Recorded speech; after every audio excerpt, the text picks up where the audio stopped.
Friends, हम सभी के साथ होता है कि कुछ चीज़ें हमें सबके साथ बात करना अच्छा लगता है और कुछ चीज़ें हमें दूसरों से रिवील करना अच्छा नहीं लगता, यानी कि दूसरों से जाहिर करना या बोलना पसंद नहीं होता। और इसी को अगर वाइस वर्सा लें कि अगर यही चीज़ें हम सामने वाले के लिए इमेजिन कर रहे हैं, तो सामने वालों से हमें कौन सी चीज़ें ऐसी होती हैं जो बिल्कुल नहीं पूछनी चाहिए और सामने वालों से इस तरीके के डिस्कशंस बिल्कुल नहीं करने चाहिए। फ्रेंड्स, इन बातों की सीरीज में जो सबसे पहला पॉइंट आ रहा है कि कुछ ऐसी चीज़ें जो आपको व्यक्ति से मुखातिब होते के साथ ही समझ में आ रहा है कि इन फला फला विषयों पर या इन फला फला बिंदुओं पर इस व्यक्ति से अगर बात करने लगो तो वो अनइजी फील करता है या अच्छा फील नहीं करता है या कहीं ना कहीं वो रिलैक्टेंट फील करता है, यानी कि अनविलिंग फील करता है कि नहीं यार इनका मुझे जवाब नहीं देना, या वो मुंह बनाने लगता है।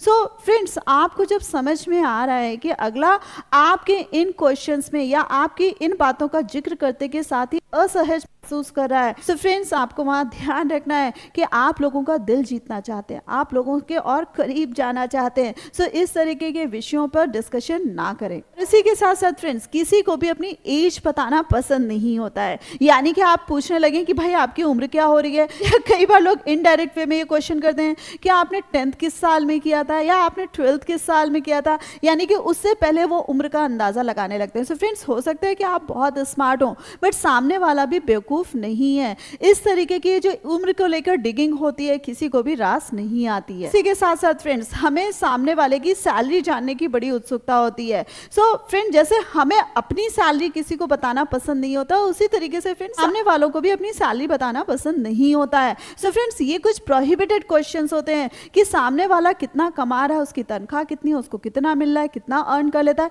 फ्रेंड्स, इससे ज्यादा वाहियात क्वेश्चन कोई नहीं होता है, क्योंकि फ्रेंड्स वो जितना भी कमाता है आपको देने वाला नहीं है, और अगर वो कम भी कमा रहा है तो भी आप उसकी हेल्प नहीं करने वाले हो। सो फ्रेंड्स, ये फालतू का ये जो क्वेश्चन होता है ना, इसको अपनी डिक्शनरी से या इसको अपने जहन से ही निकाल दीजिए कि आपको गलती से भी ये गलत प्रश्न किसी से नहीं करना है। और इसी के साथ साथ फ्रेंड्स, कई बार हम पूछ बैठते हैं आपकी शादी नहीं हुई, क्यों नहीं हुई, क्यों नहीं कर रहे हैं, पेरेंट्स नहीं कर रहे या आप नहीं कर रहे हैं, या आपको कोई अपना मनचाहा हमसफर नहीं मिल रहा है। सो फ्रेंड्स, ये भी जो क्वेश्चन होता है ना, ये बहुत ही पर्सनल क्वेश्चन है और अगले को इसके बारे में भी जवाब देना पसंद नहीं आता है। सो फ्रेंड्स, आपके लिए उसका मैरिड होना अनमैरिड होना कोई मैटर तो रखता नहीं है अनटिल अनलेस आप उसके लिए इंटरेस्टेड हो। सो फ्रेंड्स, इस तरीके के भी जो ये वाहियात क्वेश्चन होते हैं ना, ये नहीं करे जाते हैं। और उसी से मिलता जुलता कि कई बार क्या होता है कि शादी तो हो गई लेकिन शादी के कई सालों तक अगली फैमिली में या अगले के परिवार में बच्चे नहीं हुए। सो वहां पर भी हमें लगता है कि पूछे भाई बच्चे क्यों नहीं हुए, आपके कितने बच्चे नहीं है, तो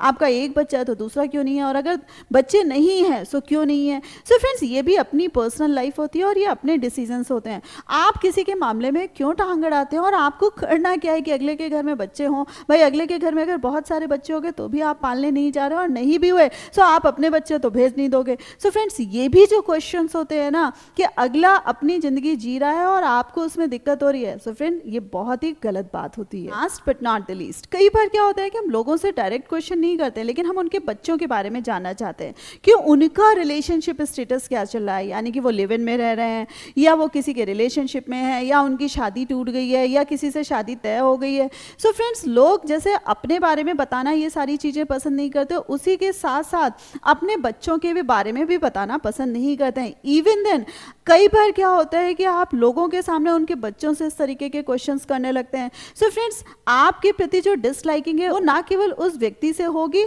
बल्कि पूरी की पूरी फैमिली आपको डिसलाइक कर देगी, यानी कि आपका जो वहाँ पर जाना है वही बैन हो जाएगा। सो फ्रेंड, किसी की लाइफ में क्या चल रहा है, किसी के बच्चे क्या कर रहे हैं, किसी के बच्चे लाइफ में फ्लरिश कर रहे हैं नहीं कर रहे हैं, फ्रेंड्स आपका इससे लेना देना नहीं होना चाहिए। बट येस, इसी में सेम चीज़ मैं ये कहूँगी कि अगर आपसे कोई राय सलाह मांग रहा है, आपसे कोई किसी तरीके का सपोर्ट चाह रहा है, कोई गाइडेंस चाह रहा है और आप वहाँ पर हेल्प कर सकते हैं, सो फ्रेंड्स वहाँ पर तुरंत करिएगा। लेकिन यस, नाहा कि किसी को परेशान मत करिए, नाहा कि किसी ऐसा कोई क्वेश्चन मत करिए जो किसी का दिल दुखा दे। सो फ्रेंड्स, हमें हमेशा अच्छा लगता है कि हम हमेशा लोगों की गुड बुक्स में हो, लोग हमें पसंद करें। सो फ्रेंड्स यस, अगर अच्छा बनना है, लोगों की गुड बुक्स में आना है, सो ऐसे क्वेश्चंस नहीं पूछने हैं। सो फ्रेंड्स, वीडियो का जिस समझ आया कमेंट करके जरूर बताइएगा कि कौन सा पॉइंट सबसे ज़्यादा अच्छा लगा, और वीडियो को लाइक करना मत भूलिएगा, अपने फ्रेंड्स के साथ शेयर करना मत भूलिएगा, और ऐसे ही लाइफ लेसन्स जानने के लिए मेरे चैनल को सब्सक्राइब कर दीजिएगा।